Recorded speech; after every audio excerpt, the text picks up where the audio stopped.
Devenir plus durable, c'est l'un des grands enjeux des entreprises pour les années à venir. Il faut d'abord définir ce qu'est une entreprise durable, ensuite entamer un plan d'action pour ne pas se disperser et dépenser de l'énergie et de l'argent pour rien. Afin d'aider les entrepreneurs et les commerçants de la capitale, Hub Brussels a déjà pris le pouls du secteur avec un nouveau baromètre de la transition. Et pour en parler, nous recevons en studio la directrice de Hub, Isabelle Grippa. Bonjour. Bonjour. Merci d'avoir accepté notre invitation. C'est le premier baromètre. C'était il y a 3 ans et on voit une amélioration des connaissances des entrepreneurs. Vous confirmez ? Ah oui, on confirme une grande amélioration. C'était en 2018 la première version et on avait mesuré qu'un quart des entreprises avaient des connaissances en ce qu'on appelle l'économie circulaire. Donc, contrairement à l'économie linéaire, l'économie circulaire a vocation à pouvoir éviter les déchets, voire réutiliser et valoriser les déchets. Donc, un quart des entreprises bruxelloises étaient au fait du concept d'économie circulaire. Alors aujourd'hui, on est à 2/3. Donc, c'est plus qu'une amélioration, c'est vraiment un changement de paradigme qu'on sent dans tout l'entrepreneuriat bruxellois. Alors c'est bien parce qu'effectivement, ils connaissent en tout cas le concept, mais est-ce qu'ils l'appliquent ?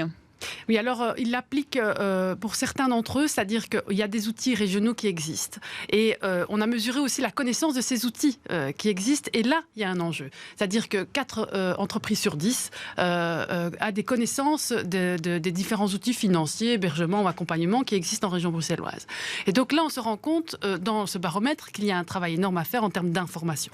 Parce qu'il ne suffit pas de pouvoir déployer des aides et la région être très très proactive dans le cadre de sa shifting economy avec différentes aides disponibles pour pouvoir rentrer dans la transition économique. Mais ces aides ne sont pas encore assez connues. Et donc, il ne suffit pas de créer le droit, il faut aussi créer l'accès au droit. Et donc là, à Hub Brussels, on a pris évidemment ça, la juste mesure de la chose. Et donc, on va véritablement faire du porte-à-porte auprès de différentes entreprises et commerces bruxellois de façon à ce que les différents outils qui existent puissent être connus et maîtrisés par l'ensemble des entreprises bruxelloises. Parce que c'est un petit peu aussi ce qui ressort de votre baromètre, c'est-à-dire qu'il y en a qui font de la transition économique, de l'économie circulaire, un peu sans le savoir, j'ai envie de dire, et qui donc ne se rendent pas compte que pour mettre en place certaines choses, peut-être qu'ils ont déjà mises en place, notamment au niveau du tri des déchets ou de la réutilisation de certains déchets, en fait, il peut y avoir des aides de la région et donc ils n'en ont pas bénéficié. Non, exactement. Et donc là, on a effectivement pu aussi mesurer qu'on fait de la transition sans le savoir, effectivement. Alors pour des raisons simplement économiques, pour on le sait aujourd'hui plus que jamais avec la crise énergétique, évidemment les entreprises s'adaptent. Mais il y a aussi effectivement une possibilité de pouvoir accélérer ça par des outils financiers. On a l'appel à projet Bicircular qui permet à beaucoup d'entreprises bruxelloises de pouvoir changer leur business model et rentrer dans cette dynamique. On a aussi à Hub énormément d'experts en accompagnement qui permettent aussi d'accélérer ça. Et il faut savoir que, en fait, il y a évidemment un enjeu sociétal qui nous rejoint tous, c'est-à-dire le climat. Mais il y a aussi la région qui a pris des positions très ambitieuses en la matière et qui a annoncé dans son accord de gouvernement qu'en 2030, toutes les entreprises devront être en trajet en transition économique. Ça veut dire que, voilà, il faut vraiment s'assurer à Hub que personne ne soit laissé au bord de la route, puisqu'en 2030, voilà, uniquement ces entreprises-là seront accompagnées, que ce soit par les outils financiers, accompagnement ou hébergement. Et ça marche pour toute taille d'entreprise, parce qu'on imagine peut-être que ça peut être plus facile parfois à manœuvrer un commerce où on est son propre patron avec 2 ou 3 employés, de changer et d'avoir cette vision vers la transition plutôt qu'une société où il y a une centaine de personnes. Est-ce que vous trouvez cette différence aussi dans la volonté d'agir ? Oui, alors, oui et non, c'est-à-dire qu'une petite PME ou une start-up, comme on les appelle, va pouvoir être peut-être potentiellement plus agile à changer son business model, mais c'est plus court aussi, l'accompagnement. Et quand on est dans l'accompagnement des grosses PME, alors à Bruxelles, attention, on n'est pas en région flamande ou wallonne, 90% de notre tissu, ce sont des PME et des petites entreprises, voire des indépendants. Mais quand on arrive au stade de PME, donc 250, 300 employés, eh bien, l'accompagnement va être plus long, mais l'impact va être considérable, évidemment. Et donc, on a un effet là-dessus d'impact au niveau bruxellois qui est lui, largement augmenté. Donc, l'un dans l'autre, c'est pas plus compliqué. Le temps d'adaptation, d'accompagnement et d'investissement public pour une grosse entreprise, voire maintenant, on a fait le pari de pouvoir travailler avec des tout gros comptes, on les appelle, des toutes grosses entreprises, pour évidemment pouvoir augmenter l'impact d'une entreprise qu'on peut accompagner. On pense par exemple notamment à Sodexo, on travaille avec eux à changer leur business model de façon à ce qu'eux puissent impacter énormément la chaîne de valeur de leurs grosses entreprises. On parle de milliers de travailleurs dans les cantines scolaires ou dans leur disons, un portefeuille de services bien plus large que ça, mais rien que déjà ça, de pouvoir être dans une filière de circularité, durabilité. Évidemment, l'impact, là, on l'aura compris, il est par exemple, avec les repas, ce genre de choses, avec des fruits, des légumes en local, ce genre de choses. Ouais. Et c'est vrai qu'on voit beaucoup dans votre baromètre aussi que pour les entreprises, souvent de dire qu'on est en transition, mais finalement c'est un élément marketing aujourd'hui. Oui. Il y a toujours cette frontière aussi entre l'élément marketing et la vraie volonté, on va dire, et puis ce greenwashing. Vous essayez aussi de les guider un petit peu plus vers une vraie transition et pas que ça soit simplement comme cosmétique? Oui, bien sûr. D'ailleurs, la région va travailler à une labellisation en quelque sorte pour qu'on puisse éviter ce phénomène de greenwashing. Nous, évidemment, on a des critères assez précis dans le cadre de la transition économique bruxelloise. On l'applique d'ailleurs.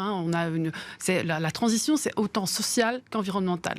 Donc maintenant, on mesure le trajet en transition des entreprises avec un diagnostic assez précis. Tous les organismes publics qui travaillent sur l'économie ont cette grille de lecture et donc, il est évidemment, on travaille à éviter ce type de greenwashing et donc bientôt, il y aura une labellisation qui permettra aux entreprises de pouvoir se démarquer et donc effectivement d'utiliser cette image marketing qui est très très importante aujourd'hui. Alors vous avez parlé du social aussi et ça c'est autre chose que vous avez mesuré à travers le baromètre. C'est également les entreprises qui peuvent également mettre à l'emploi par exemple des personnes un petit peu plus précaires. Là on voit vraiment qu'il y a quand même un gros manque, un gros déficit parce qu'il n'y en a que 4 sur 10 en tout cas qui connaissent l'entrepreneuriat social. Comment on peut faire pour augmenter ce nombre? Oui, alors il y en a 4 sur 10 qui appliquent déjà des principes d'entrepreneuriat social. Donc c'est quand même pas si mal. Évidemment, nous, on souhaiterait aller un cran plus loin.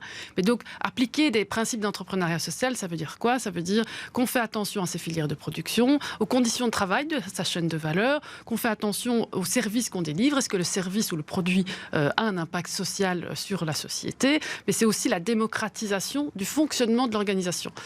Donc, on a, par exemple, une belle success story, c'est Caméléon. On a travaillé sur une entreprise auto-gérée, en quelque sorte, par ses travailleurs. Ça a permis de sauver 60 emplois. Mais donc, il y a quand même 4 entreprises sur 10 qui sont dans ce chemin-là. Mais on a des outils en région bruxelloise pour pouvoir accélérer ça, parce que c'est très souvent très lié, en fait, aussi à la durabilité. C'est-à-dire que quand on démocratise une entreprise, quand on s'assure de son fonctionnement démocratique et qu'on s'assure de son business model social, il est généralement très durable. Donc, on arrive généralement au même objectif, et donc c'est même plutôt un levier d'accélération de la durabilité aussi. Et donc là, on est avec un partenaire, notamment CoopCity, qui est vraiment l'incubateur pour pouvoir créer ce type de nouvelles entreprises qui ont des vocations sociales, mais on a aussi des accompagnements à Hub.